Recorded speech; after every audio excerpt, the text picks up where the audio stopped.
For a moment, everyone was watching. Headlines everywhere, questions everywhere, and then nothing. The documents didn't vanish. The case didn't end, but the story did. This is how the Epstein files went quiet.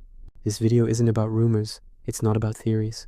It's about how public access, media attention, and legal reality slowly collapsed, and why the Epstein files stopped being a headline long before they stopped existing. We're going to break down the process step by step to understand how a story this big can simply fade away. First, let's get on the same page.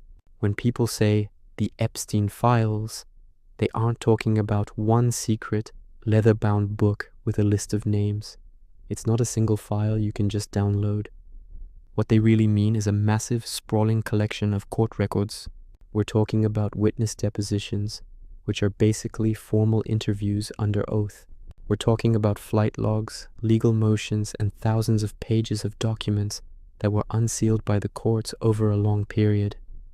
They weren't released all at once in some dramatic reveal. They trickled out, piece by piece. This is crucial because it means the story wasn't a single event. It was a slow, complicated legal process. It's paperwork, not a blockbuster movie script, and that difference is exactly why the story began to lose its grip on our attention. So why did the world get so obsessed in the first place? Media attention thrives on momentum. It needs a constant supply of new developments, shocking information, and most importantly, clear villains and heroes. For a short, intense period, the Epstein case had all of that. Every day felt like a new revelation, a new name, a new piece of a horrifying puzzle. The news cycle was in a frenzy. Cable news, online articles, social media, it was an explosion of coverage. But here's the thing about a media frenzy, it needs fuel. It needs something new to burn every single day. The moment that progress slowed down, the moment the updates became less frequent and more technical, the fire of media coverage began to die down. It's a machine that demands novelty, and the legal system simply couldn't provide it fast enough. And here's the problem, the core conflict at the heart of this whole thing. Legal systems don't move at the speed of public outrage. They aren't designed to. They move at the speed of due process. And that clash between our demand for instant answers and the slow, deliberate pace of the courts is where the story started to fall apart. Court cases are slow by design. They involve delays, motions, and appeals that can stretch on for months, even years. Many of the most anticipated documents remain sealed for legal reasons, protecting identities or ongoing investigations. The documents that were released were often heavily redacted, with huge black bars covering names and details. So from the outside, it looked like nothing was happening. You'd check for updates and find only a document stamped with the word pending or sealed. This public silence doesn't mean nothing is happening behind the scenes. Far from it. It just means nothing is happening in a way that's visible or exciting to the public. The legal process is a marathon, not a sprint, and for a news cycle that lives on the next 24 hours, months of procedural silence is a death sentence for a story. The story didn't end. It just got boring for the cameras. So what did the media do? It moved on. A news organization's primary job, whether we like it or not, is to hold an audience's attention. Media doesn't necessarily follow what is most important.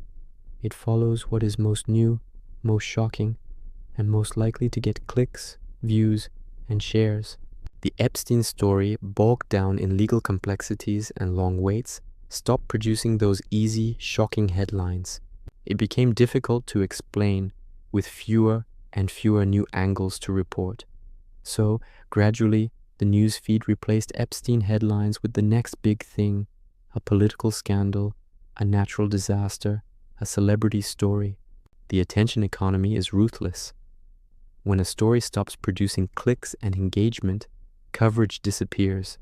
It's a simple, brutal calculation. The public's attention was redirected, and the Epstein story was quietly pushed off the front page. This brings us to a really important distinction. Public access is not the same thing as public interest. Many of the court documents are, technically, available to the public. You or I could, with enough effort and know-how, go and find them in court databases. But making something public doesn't make it visible. It doesn't make it understandable.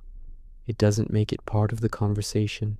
If no journalists are reporting on these documents, if no one is talking about them on social media, if no one is breaking down what these dense legal pages actually mean, then for all practical purposes, they might as well still be locked away in a vault. Access without attention is almost meaningless. The files are sitting in a digital drawer, but if no one is there to open it and shine a light inside, the contents remain in the dark. So what really killed the story of the Epstein files? It wasn't some grand conspiracy or a dramatic government shutdown. There was no official announcement saying, "Okay, we're done here." It was far more subtle, and in a way far more effective. It was just silence. The slow, creeping silence that grows when new information dries up, when the media moves on, and when the public gets distracted. The story wasn't actively killed. It was passively allowed to die. The updates stopped. The questions faded, and the outrage cooled into apathy.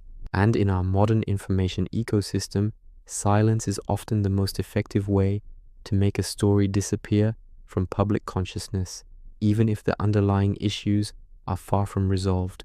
And you should know, this is not a one-time thing. This is a pattern. Think about other major, complex stories that captured the world's attention for a moment before fading away. Cases that involve long timelines, complicated legal battles, or nuanced details often exhaust the audience. We are conditioned for quick resolutions, and when they don't come, our attention wanders. The media understands this, and without constant public pressure, the push for transparency and accountability inevitably fades. We've seen this happen time and time again. A story explodes, there's a demand for justice, and then, slowly but surely, the world just moves on. It's a fundamental weakness in how we process information and demand accountability. So here's the final, chilling insight. The Epstein files weren't destroyed. The records weren't erased. The case wasn't officially closed and forgotten by the justice system. It was simply outpaced by the speed of the news cycle, outpaced by our shortening attention spans, and outpaced by time itself. In the modern world, where the next outrage is just a swipe away, that's often how accountability ends. Not with a bang, but with the quiet turning of a page to a new story, leaving the old one to gather dust, unfinished and unresolved. The quiet is the end. This raises a critical question for all of us. Should stories like this ever be allowed to just fade away? Are we okay with complexity and time being the enemies of justice? Or is the silence that follows the initial storm the most powerful shutdown of all? If you believe transparency is something worth fighting for, help keep this conversation going. Leave a like to support the channel, drop a comment with your thoughts, and subscribe so you don't miss our next investigation. Thanks for watching.